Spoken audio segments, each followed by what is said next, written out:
Right, it's the 10th of May today, and a lot of people are wondering what they can sow this time of year.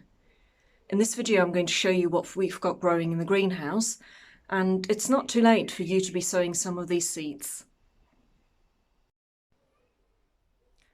Those of you that have already watched some of my other videos know that we've sown quite a lot of things already in the ground, or we've sown them in modules and then planted them in the ground. For example, we've got all sorts of salady crops like lettuce, spinach, rocket and dill. We have a number of varieties of peas that are doing really well actually. We've got potatoes in the ground and we've got carrots and parsnips sown as well. But let's have a look what we've got in the greenhouse. We have two types of seedlings in the greenhouse at the minute. The first one are the seedlings that can tolerate some cold weather, but they are in the greenhouse because they are still quite small. Right, let's have a look. Here we have leeks. These were sown at the beginning of April in this nice module tray. There's around 40 modules and I've sown them in clumps. So there's about, on average, I would say about 5 leeks per clump. So that's a lot of leeks, and I'm going to leave them in the greenhouse for a little while because I haven't got anywhere to plant them just yet. I'm hoping that they'll be small enough so that I can plant them out at the end of June when I harvest the first early potatoes, but we'll see how we get on. Next one along is Brussels sprouts. Now this is the first year I'm growing Brussels sprouts, and they're still quite small plants. I grew all our seedlings. I grow or sow them at home on the windowsill to germinate in the warmth of the house, and these got a little bit leggy, so when I potted them into this module tray, I planted them quite deep so that they don't get too spindly. Next one along is leaf beet or rainbow chard. You can see it's really pretty. It's got some red stems, some white stems and some yellow stems that you can't quite see the colour of just yet. These didn't germinate very well. The seed is quite old, but I do have some overwintering plants that I'm still harvesting from. So just a few of those will do for this year. And in this red tray, these are lupins. These self-seeded from a plant that was there last year. I'm not sure what happened to it. I think the slugs got the better of it. But yeah, obviously these came up and I've just put them in here to grow them on a little bit bigger before I then decide where to put them. And then finally we have some dill plants. And these were planted in April, on the 11th of April, so almost a month ago. Again, some of these have got 2 plants per module. Some of them have just got 1. Yeah, they're not doing very well. I sowed some dill in March and planted it out in April. And that's already growing really well and we're harvesting from it. So I'm not sure why these are a bit slow, but got some plants already and I'll add these to the mix. So that was leeks, Brussels sprouts, leaf beet and dill. And all those seeds you can still sow this time of year and well into June actually as well. So if you haven't sown those, you still can. And then behind me, I've got a shelf of plants that are a bit more frost tender, so you need to be a little bit more careful and pay a little bit more attention with those. I have 2 varieties of tomatoes this year. This one here is a cherry tomato. I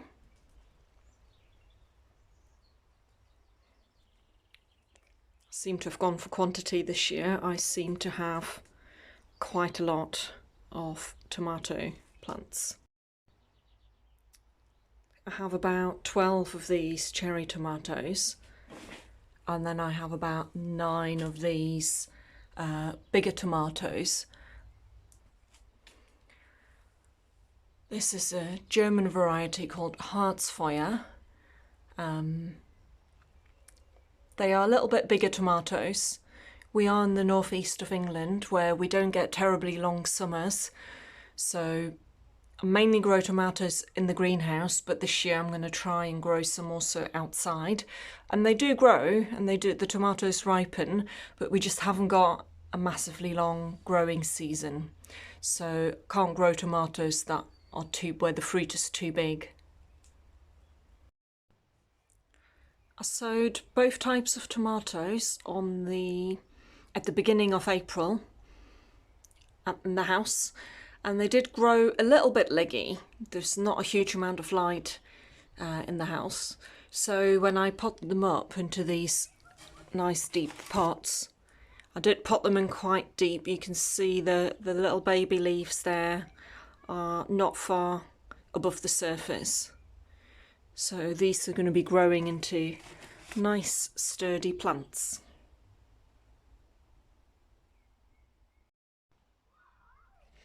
And then earlier this spring, Richard and I built a trellis, and I'm growing a number of different kind of winter squash to grow up the trellis. And here I have, on the left hand side, I have a uchiki curry, or red curry it's often called. It's like a red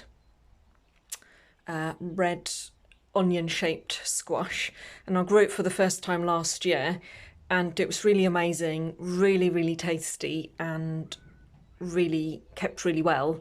So I'm hoping to grow that up the trellis. And then I have another squash here called Marina di Chioggia, an Italian variety that grows quite a big pumpkin. It kind of looks like a crown squash, so like a greeny bluey colour, but this one is a bit more wrinkled and looks really ugly actually.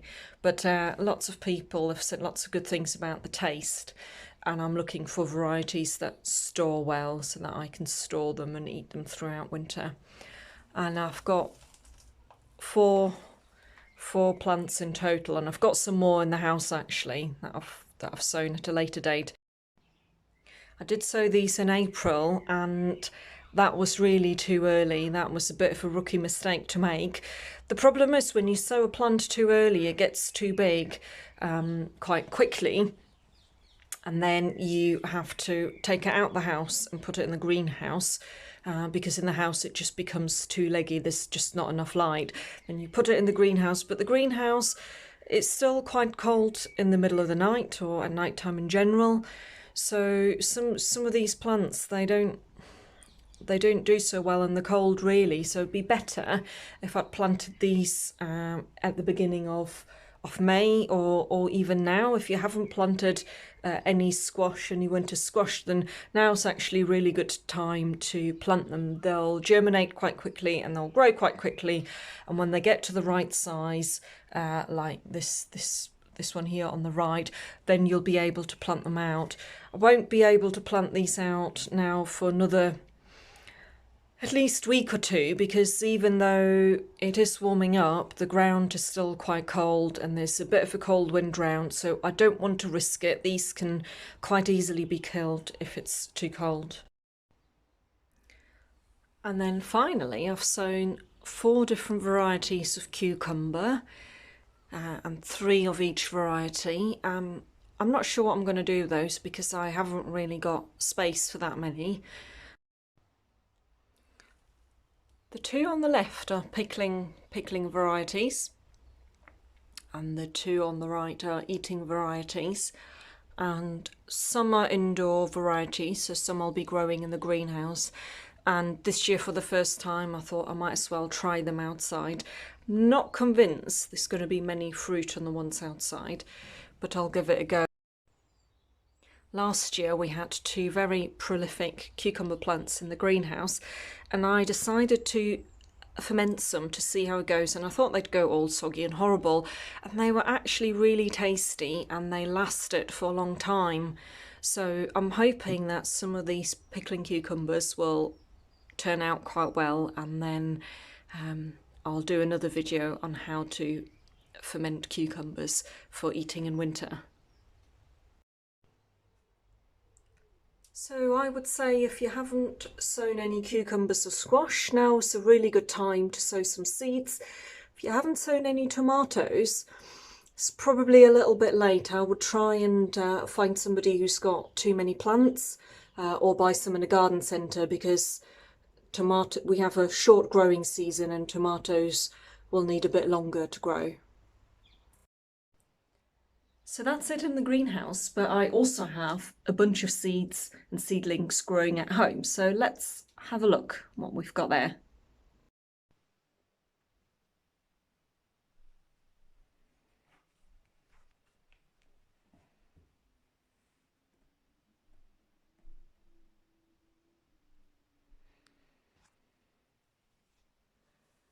The seedlings here have germinated not that long ago, some a little bit longer than others.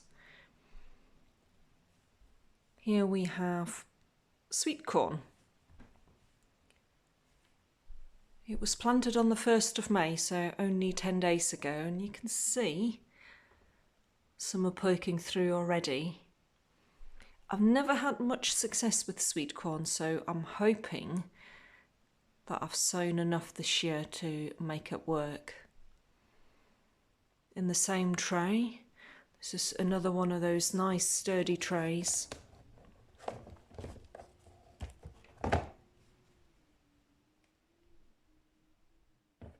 In the same tray, I'm growing sunflower seeds. And you can see the first one there poking through. Now this is going to be an interesting experiment. Watermelons. I like to eat watermelons, so it reminds me of my childhood. These were planted on the 4th of April. They are a variety that's meant to grow in the UK. I'm not too convinced. We shall see how things pan out. They are quite small and they got quite leggy, so I've planted them quite deep, into deep pots. But obviously I can't put them outside. I have been taking them outside when the weather's been warm enough. Obviously now with working from home, I have that flexibility, but I wouldn't take them to the greenhouse just yet because it's still too cold at night time. Some more winter squash. These were planted on the 21st of April. So about 3 weeks ago. On the left is the Marina di Chioggia, and on the right is another 2 uchiki curry squash. I do like them, and I'm hoping that the bigger squash, the Marina di Chioggia, I can grow on the compost heap. They're not far behind the other ones. They've got about two proper leaves coming out. The 2 big leaves at the bottom are the baby leaves, and let's have a look. They're not too leggy. They're not too bad. I've been taking them outside as well on a nice day. I would have normally taken these squash and a lot of these other seedlings actually to the greenhouse, because there just isn't enough light in the house. It's much better in the greenhouse, but we're expecting frost tomorrow evening, so I'm leaving them here. And in this tray here, we have perennial sweet peas. I love sweet peas. They're so pretty and their flowers are so pretty and they have such a nice smell, but you have to plant them every year. So I'm trying to grow perennial things where I can. And they are a little bit leggy.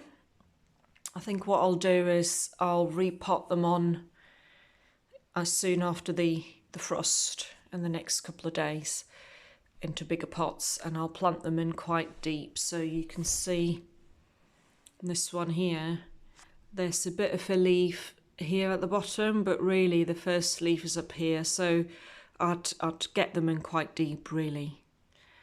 They do look a bit spindly, and you can imagine in the wind they'll just get blown about, so if you plant them deeper they'll become a much more sturdy plant. And then behind them is black kale. This is Cavallonero. It's a winter kale. I've possibly sown this a little bit too early. I could have probably got away with sowing it a little bit later, but here we go. You can see the ones that have germinated. This is a typical example of how leggy they are. So the long stem before the first leaf, this one on the right here particularly.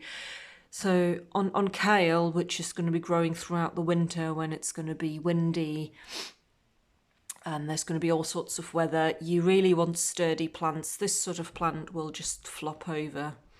So once these have all germinated, they'll definitely be repotted nice and deep.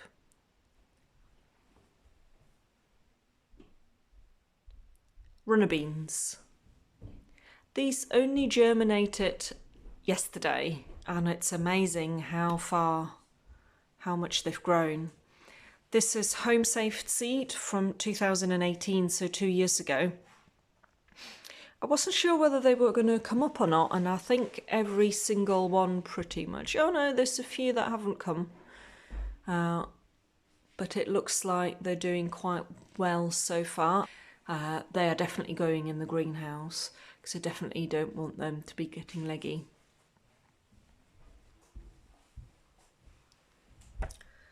Down here I have, almost germinating but not quite, courgettes. I have 2 different variety, Black Beauty and Defender. You can see one of them is coming up there, but I think that's the only one. That's just a little weed. Oh, there's another one. There, that's coming. Courgette seeds are quite big, and this is the homemade compost that I've used. If you watched any of my previous videos, you'll see the compost that we make. I've used that for these big seeds.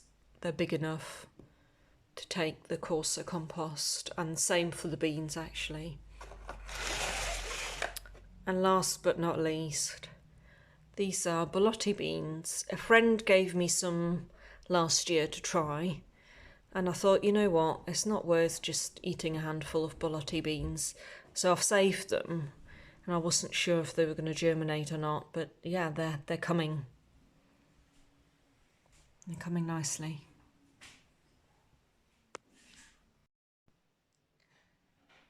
I hope you enjoyed this video. If you'd like to see more, then you're welcome to subscribe to my channel. I'll be interested to hear from you as well, what you're growing and what you're sowing at this time of year. If anyone in the local area's got some things that they want to swap, I'd be well up for that. I've got plenty of things here.